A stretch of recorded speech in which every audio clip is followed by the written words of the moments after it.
Bonjour à tous, donc nous voici pour la suite de la séquence sur les fractions. Alors, aujourd'hui ça va être assez calculatoire et on va s'intéresser quasiment qu'à une opération. Celle au final que vous avez vue en premier avec les fractions, qui est la multiplication. Alors pourquoi? Parce que la multiplication, c'est souvent la première chose qu'on utilise, parce que quand vous abordez les fractions quand vous êtes en primaire, on parle de 2 tiers de quelque chose. Tiens, j'ai un gâteau, j'en prends les 3/4. Voilà. Vous passez en portions, voilà, en parts. Et en final, ce que vous faites quand vous dites ça, ce sont des multiplications. Alors, on y reviendra dans la séquence suivante, le pourquoi c'est une multiplication, mais dans l'idée de j'ai un gâteau qui fait 180 grammes et j'en prends les 2 tiers, et bien c'est 2 tiers fois 180 grammes. Donc ça, on y vient, mais pour la prochaine fois. Moi, je m'intéressais plutôt à la partie calculatoire. Comment on multiplie avec des fractions? Alors, par exemple, première question qu'on va se poser, c'est qu'est-ce que ça fait quand je prends 2/9 et que je multiplie par 3? 2/9 fois 3. Alors, on va repartir sur le concept vraiment vieux de CM2, en se disant, qu'est-ce que c'est que 2/9? 2/9, donc j'ai, on va dire, un gâteau, je divise en 9, alors j'ai divisé en 3, puis après encore en 3. On imagine que toutes ces parts-là sont égales, que j'ai fait un beau dessin magnifique et que tout est bien égal comme il faut. Si je regarde 2/9, c'est donc 2 parts. Et ceci, si je fais 3 fois, donc c'est 3 fois 2/9, ça va correspondre à cette part-ci, mais je rajoute encore 2 fois cette part-là. Donc voilà, hop, ceci et ceci. Donc au final, combien j'ai assuré de parts au total? J'ai 3 fois 2 tiers. Ce qui correspond ici à 1, 2, 3, 4, 5, 6 tiers. 6 neuvièmes. Il y a bien 6 parts parmi 9. Donc ça fait 6 neuvièmes.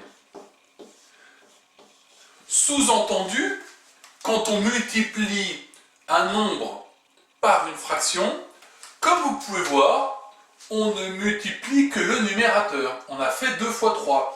C'est le nombre de parts qu'on a multiplié par 3. Par contre, le dénominateur, comme vous pouvez le voir ici, ça reste des neuvièmes. J'ai toujours divisé mon gâteau en 9. Donc, ce qu'il faut comprendre, c'est que quand je multiplie une fraction, n'importe laquelle, A et B, vous remplacez par ce que vous voulez, fois un troisième nombre, on multiplie que le numérateur. Donc ça fait A fois C sur B.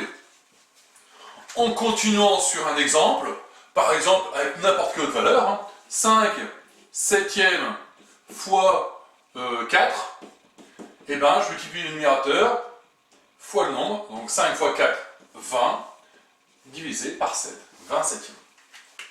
Donc première règle, quand on multiplie deux fractions par un nombre, enfin quand on multiplie une fraction par un nombre, on ne multiplie que le numérateur.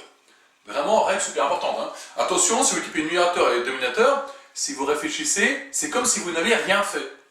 Pour la même raison que l'autre jour, que la dernière fois, donc on est vendredi, donc c'était mardi, quand on multiplie en haut et en bas par le nombre, la fraction ne change pas. Donc là, si on veut multiplier vraiment une fraction par un nombre, on multiplie que le numérateur. Voilà. Maintenant, on pose la question, mais qu'est-ce qui se passe quand on multiplie deux fractions? Alors par exemple, j'ai 2 cinquièmes fois 3 septièmes. Alors vous verrez, mais ça toujours pareil, c'est dans la prochaine séquence, donc en tout cas ce sera mardi. On se posera la question de est-ce que ça veut dire quelque chose de multiplier 2 cinquièmes fois 3 septièmes? Alors, petit spoil pour mardi, après on y reviendra plus précisément mardi prochain. Ça se dit aussi 2 cinquièmes de 3 septièmes. Donc il y a peut-être quelque chose à faire là-dessus. Mais la multiplication de deux fractions, c'est le truc le plus débilissime du monde qui puisse exister. Attention, je multiplie le numérateur, 2 fois 3, 6. Je multiplie les dénominateurs, 3 fois 5, 5 fois 7, 35. Cool. Voilà. C'est l'opération la plus simple à faire. Vous pouvez faire ça avec n'importe quoi. Je prends, donc autrement dit, quand j'ai une fraction A fois B, A sur B, multipliée par C sur D, et ben je multiplie les deux numérateurs, A fois C, et en dessous, je multiplie les deux dénominateurs. Vous verrez, ça a des répercussions, ceci, on va l'utiliser. Là, l'objectif, c'est vraiment de faire du calcul. Voilà, vous verrez la fiche d'exercice, c'est que du calcul. C'est con comme pas possible, il n'y a aucune recherche. Voilà, je ne vous demande pas encore de comprendre ce qui va se passer avec les fractions. Ça, ce sera le goût la prochaine fois. Nous, on a besoin de savoir comment on fait pour multiplier des fractions. Donc, je rappelle, fraction fois un nombre, on multiplie les numérateurs. Fraction fois une fraction, on multiplie les deux numérateurs et les deux dénominateurs. Au passage, avec cette méthode-là, on récupère quand même exactement la formule d'avant. A sur B fois C, vous savez, je disais qu'on multiplie les numérateurs. Ben, il suffit de se rappeler de ce qu'on fait habituellement quand on est un peu gêné par un nombre et qu'on veut une fraction. On le met sur 1. Et à ce moment-là, on se retrouve avec on multiplie les fractions, donc A fois C au-dessus. Et puis en dessous, B fois 1, mais B fois 1, ben, c'est bien B. Donc on se retrouve bien avec la formule de tout à l'heure. Bon. Maintenant, on va s'intéresser à le dernier exercice. Donc moi, ce qui m'intéresse, c'est ce que vous sachiez multiplier des fractions. Multiplier soit par un nombre, soit par une autre fraction. Ce qui m'intéresse maintenant, c'est l'exercice à la toute fin et venir à expliquer pourquoi, quand j'ai deux fractions qui sont égales, alors leurs produits en croix sont égaux. On va donc supposer que j'ai deux fractions égales.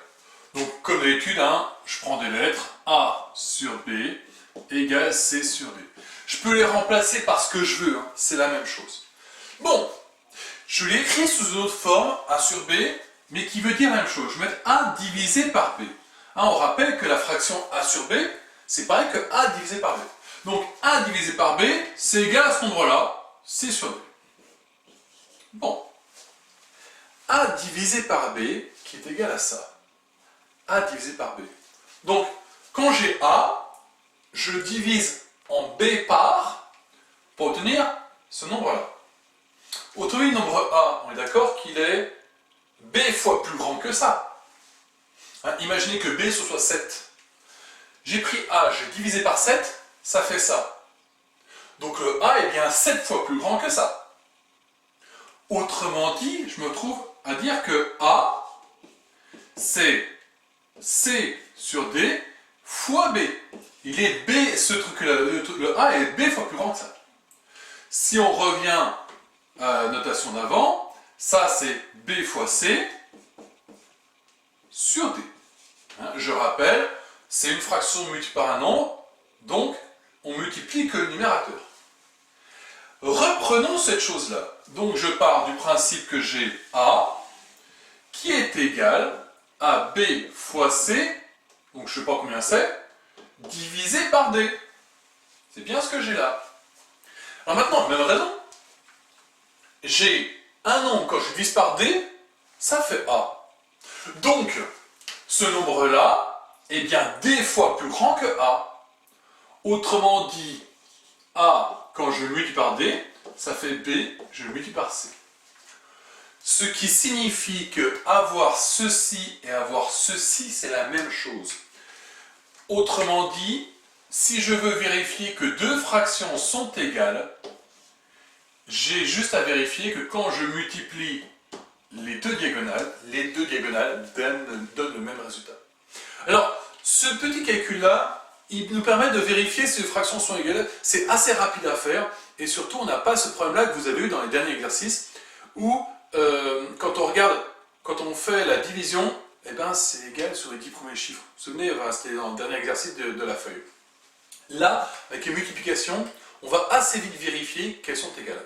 Les répercussions, pour l'instant, pas très fortes, ce concept-là. Par contre, il y a un vrai intérêt pour la quatrième. Donc ça, c'est ce qu'on appellera le théorème de Thalès. On utilisera vraiment ceci dans le théorème de Thalès, en l'occurrence, pour le coup, dans la réciproque du théorème de Thalès. Donc on est vraiment en quatrième, en plein dans la quatrième, voire même la troisième aussi.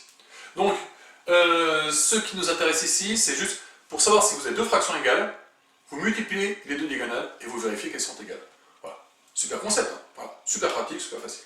Donc moi, maintenant, pour la prochaine fois, vous avez juste un exercice à faire, enfin une feuille d'exercice, c'est vraiment calculatoire. Un petit exercice à la fin pour essayer d'aller chercher un petit peu chercher plus loin. Et puis nous, on se retrouve mardi pour la suite du cours. On va essayer de donner du sens à cette histoire de multiplication avec des fractions. À mardi!